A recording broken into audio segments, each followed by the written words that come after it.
How to fix email not updating on iPhone. Open the Mail app on your iPhone.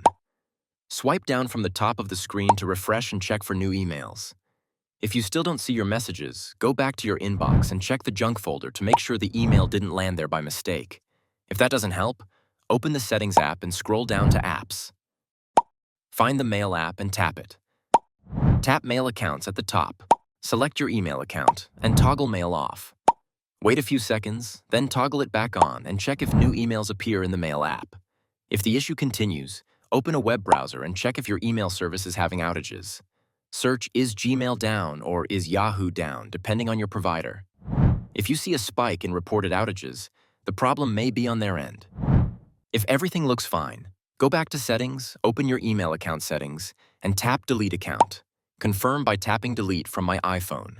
This won't delete your emails, contacts, or calendar since they remain on the email provider's server. Now tap Add Account.